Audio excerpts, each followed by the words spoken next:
So we've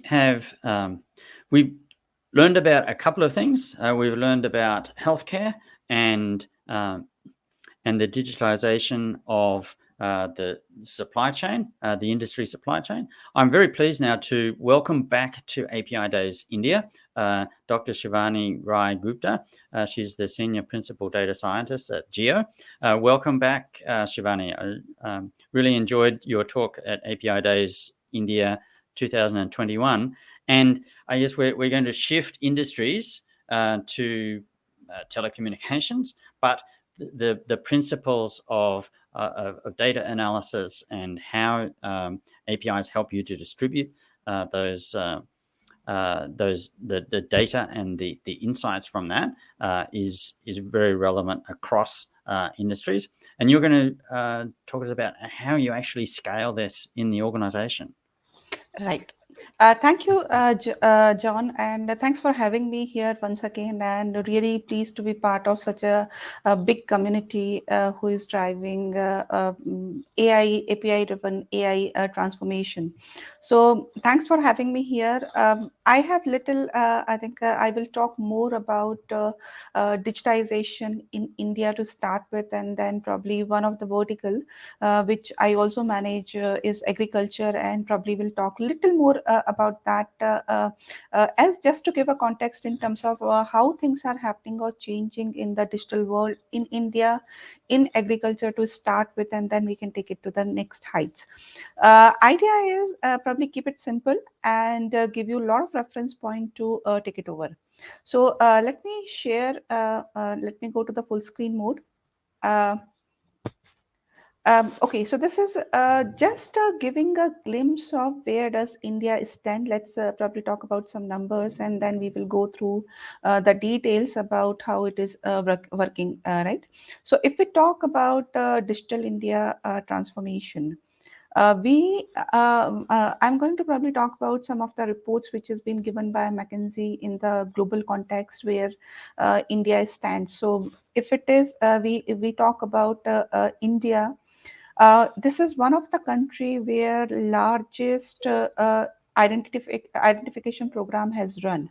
Okay, So Shivani, just before you continue, just so that everyone can see your slide clearly, there is a little, because it's a Google Sheet presentation, a little bar has come up on the bottom of the screen, and there is a button there that you can use to just hide that so it won't obstruct the rest of your slide. Can you see what I'm referring to?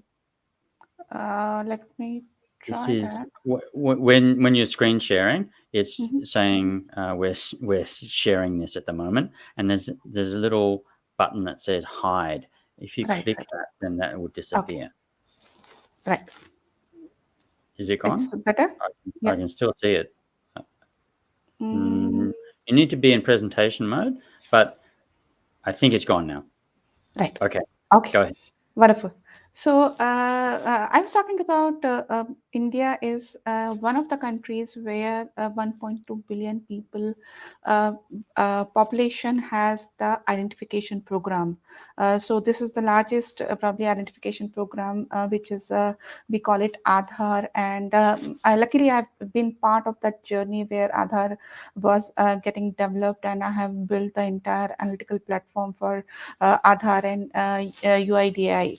So proud to be part of such an ecosystem where digitization is taking steps, and this particular program is meant for common people, common Indian people, where Aadhaar can be used for identification as well as for a lot of government run programs. So when we talk about digitization, it can only happen when it can reach the last mile person, the farmer, the workers, the people who are in villages, etc., etc. And that's the vision and mission government is having with Aadhaar, where they have connected the identity of person, the you can say family member, or we call a household of each and every individual, and also all the financial aids which are provided by government today are run through Aadhaar. So that is probably one of the biggest digitization, I would say, platform or foundation we are starting with in India. And this is just journey has started nearly 10 years back. And now we have around 1.2 billion people who have already registered in digital mode. We call it Aadhaar. If we talk about digitization in small businesses, I think COVID has expedited the journey really well in last 2 years, and 94% of the small businesses today have either the wallet payment or credit card or debit card payment. I think wallet and Google Pays have changed the way financial industry used to work today, used to work, and now everyone is having one or other, either a UPI or the wallet in their mobile phone. And I think we used to think that this could be only applicable to upscale market, but now we can see each and every vegetable vendor, each and every, for example, pani puri vendor is having this type of a outlet where you can pay through UPI or any wallet. So that's the extent that it has gone to the last mile person who can utilize and avail this particular type of digitization. Uh, this digitization is also being driven by the data availability, or whatever we call it, the mobile data or Wi-Fi data. But the cost has dropped down significantly from last 7 8 years. A big thanks goes to Jio's program for telecommunication, where they have provided mobile phone to each and every person possible in India, and that is one of the key driver for this particular digitization economy, because people are I think what we have seen, that 80% of households have at least one cell phone in their at their home, and that has been the key driver for majority of the digitization program which are running in India. If I talk about probably a little different number, though it is not a digital number, but what we are talking about, that 40% of the labor force is part of agriculture. And the reason I am touching agriculture, because I'm going to do a little deep dive in terms of where does agriculture stand today in terms of digitization, and how it is driving or how it is changing with the way digitization is happening in India. Uh, though 40% of the labor force is part of agriculture, but only 24% of the gross crop are under insurance, and probably that number is much lesser if we talk about the percentage of people are able to take loan from any government enabled authority. The reason, main reason here is still 20% of the population in India is underbanked, and 20% is unbanked. So that 40% population is the place where people do not have any credit history, and because of that they are not able to either go for a proper insurance or proper a loan from any banking authority. So this is the number which is going to change very soon, because lots and lots of enterprises are driving solutions which are going to reach to farmers, where either a secondary credit risk scoring needs to be developed for them, or the programs to make them uplifted from where do they stand from credit scoring or a financial industry perspective. Last but not the least, India is the second most powerful country where digital economy is growing in the fastest mode. So that is the probably extent we can think about it, though we are a highly populated country, but the speed we are adopting the digitization, and these numbers talk for itself. We are the second largest economy to adopt digital solutions, digital adaptation, digital savviness, etc., etc. Let me talk about a little bit more about this in different sectors, and then we will probably do the deep dive on one particular sector. So when we talk about digital transformation across industry, what we are identifying, that India is the biggest market for internet subscriber. right? 500 million people are having internet in some or other form, either with mobile phone or with respect to the Wi-Fi or some other sources. And by 2025, we are expecting India to be fully connected nation. That means each and every person will have some or other form of internet connected with them, at least for a couple of hours in a day, so that we can, and we should be able to drive lots and lots of initiative through a connected India program. If we talk about the sectors which are going to grow big in this journey from 2022 to 2025, financial services are in the topmost, because they have adopted the digitization fastest, and last 2 years been really expedited that journey. Job and skill market is moving really high. Agriculture is going to be nearly 70 times more than where they are right now. And this is going to happen with lots and lots of programs through APIs which are coming into the system. It could be probably a recommendation engine for farmers which can guide them probably on a day-to-day activity, or even from either quarterly or monthly activities, in terms of either you want to do crop selection versus a crop optimization, to probably your yield optimization, or getting the best revenue out of your crop. Education is going to be a 50%, 50x more. And last 2 years we have seen that digitization has gone to probably 60 to 70% of schools in India. But I think still a huge chunk of schools are yet to be digitized in a way they can operate at least a short to high-end digital mode. Logistics and retails are going to grow, but because retail, some of the market is already been captured by the online economy, but I think a big chunk is going to happen in next 3 to 4 years. So now I think when we have understood that where do we stand with respect to different industries, let's take a little bit deep dive in terms of what is happening in agriculture, and then we understand that what are the things needs to change in this particular field. So if we talk about in Indian context, we have 58% of the population which depends on their livelihood on agriculture, and actually contributes approximately 14% of the GDP. And if we talk about the economic survey of India, we the food grain productivity was nearly 296 million tons, which is probably the third largest in the world. We lose lots and lots of yield because of pest and disease, and that goes from 15 to 25%.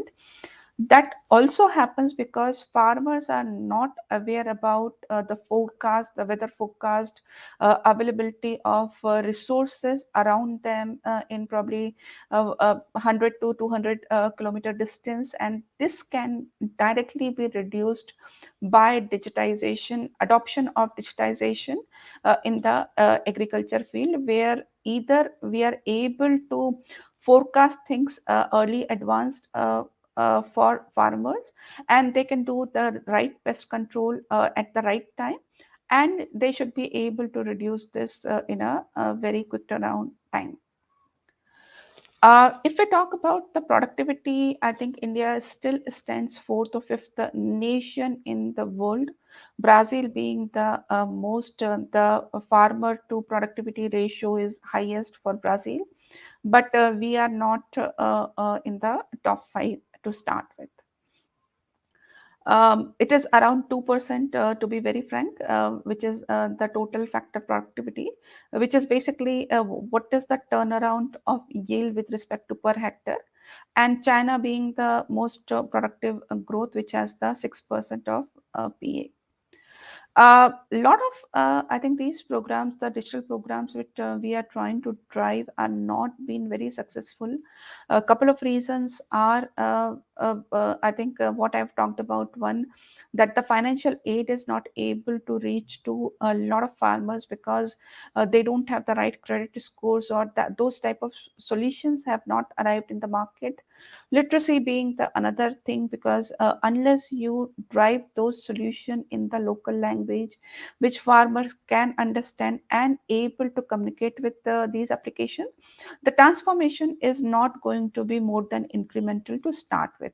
So all the digitization transformation which we are talking about needs to be driven very well with respect to the local languages, the things which we can communicate with farmers with very low to medium literacy level, social economy background, which also affect the overall performance and initiative of the farmers.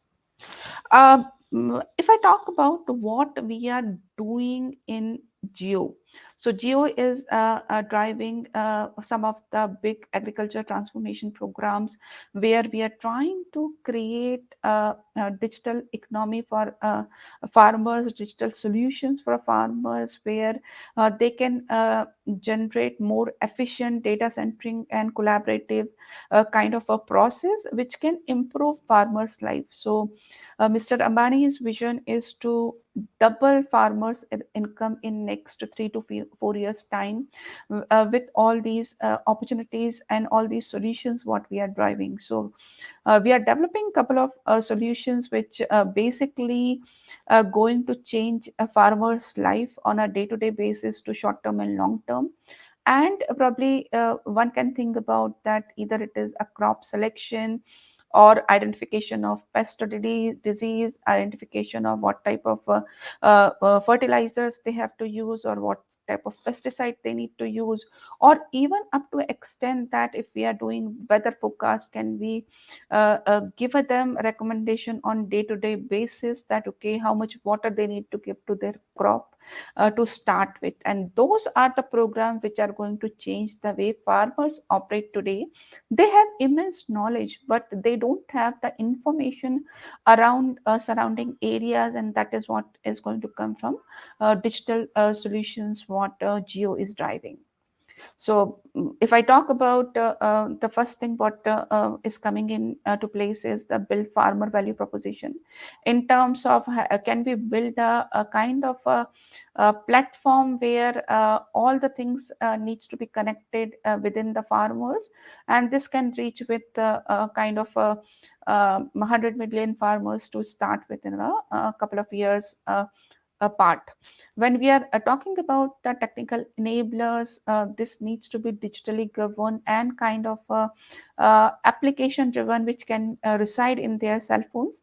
As I was talking about earlier, that 80% of Indian household has at least one cell phone, and majority of these telecommunication things are driven by at least minimum to basic to minimum digital phones, where applications can be installed and farmers can get benefit with a voice bot, or with respect to voice driven application in the local language, so that they can get the maximum benefit. And these are the probably models I am talking about, where we are creating a value chain proposition for farmers, where we are talking about the farmers are not individual entity, but this is a part of the connected entity. And if I give you an example, farmers have one of the biggest challenge today is when they are about to probably cut their crop, they don't know which are the right mandis to go and sell near their geographical area. And this is the place where digitization is going to play the biggest role, where we will have the connected mandis. Government already initiating a lot of I would say programs in this area, in this region, where they can have a connected mandis. They can probably update the value of the crop, the update the prices of each and every I would say crop on a daily basis, so that farmers can understand which type of place they need to go and sell to get the maximum return. Also, in this area, the type of crop you select matters a lot, and that can be driven by again the similar concept where we are connecting all the dots. And if a farmer wants to select a crop, one, it is depending on the soil and the demography and the probably weather condition, but also depends upon what is the demand supply ratio. If the crop is in a high demand, it should not happen that all the farmers are going for that particular crop, and then you are getting a very less value for the yield, because it is grown way beyond the demand in that particular region. So that demand supply thing needs to be very, very strongly enabled, where farmers will be aware about which crop to be taken, how many farmers, other farmers have taken those crop, so that they can get the maximum yield end of the season. Let's take this example of two different scenarios where think about a traditional way how things have been happening in the farmer journey. In the traditional way, farmers take the choice of crop with respect to their years of experience and with respect to what are other people trying to do in the neighborhood and how much money they have with respect to sow a crop, right? And also, if they have to probably buy seeds, etc., they do require at times a kind of a loan. And if you are not digitally enabled, your options are very, very limited. In this case, you will end up getting some loan from the middleman because you don't have much of credit history. But if we talk about little digital payment history, if you are able to have it, your chances of getting an instant loan approved from any microfinance industry is going to be really good, even if you are able to show your digital data with respect to how much yield and how much money you are getting from your previous crop. Also helps organization to give you a better loan facility in this transformation. They can also talk about how they are able to use some of the other details which around the crop, either it is the type of machinery they use, the type of nutrients they use. If you have a right financial aid, you will be able to do justice to that. The time you are connected with these digital programs, you also be able to send photograph of your farms on easily easy mode, where you can get the expert opinion about the crop, how it is going, what stage it is in. If there is any disease or pest coming to your crop, they should be able to know and able to act on that on a quick turnaround time before it gets really out of the proportion. So those are the things which can enable farmers to take good decisions on the basis of digital programs. And these all solutions are driven by APIs and applications to reach out to the farmers of India, and starting with 1.2 billion population who are digitally active, and 60% or 52% of the people who are still relying on agriculture. This number is a huge number which we are talking about. So if we take these two different scenarios, digital savviness also helps you to identify the right mandis to go and probably sell your yield and probably work around with the best ROI of your crop, which one can think about utilizing it. So this is just the summary of how digitization is changing the way we used to work in probably non-digital world to digital world, and the sector which have not grown earlier, for example, agriculture or probably other underrated sectors, now they are taking up into a big time. Healthcare is another one where a lot of digital solutions have come in, where people can take the call with the mobile phone itself. So that's So, the solution. yeah, Shivani, that's a great insight. I mean, when you talk about farmers, of course they have phones like everybody else, but a farmer is the ultimate small business owner because they are affected by global markets for commodities. They're also affected by local markets. But unlike a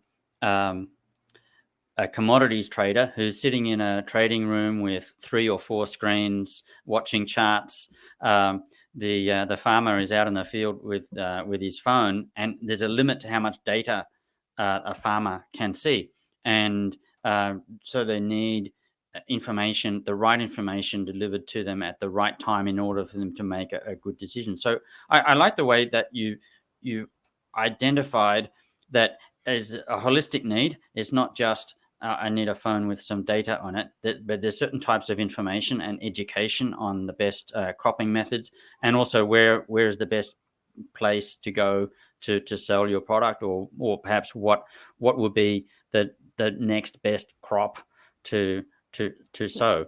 And then I think also your comment about the only 24% of cropped land is under insurance is also a concern that was expressed about healthcare, that insurance often helps to drive efficiencies in the management of information and products and services. So thank you very much for sharing that with us, and it's been another sort of great insights into how data and the distribution of that data, of course, through APIs, can help improve everyone's lives. Thank you. Thank you. Thanks, John, for having me. And I hope these insights would be useful. Thank you.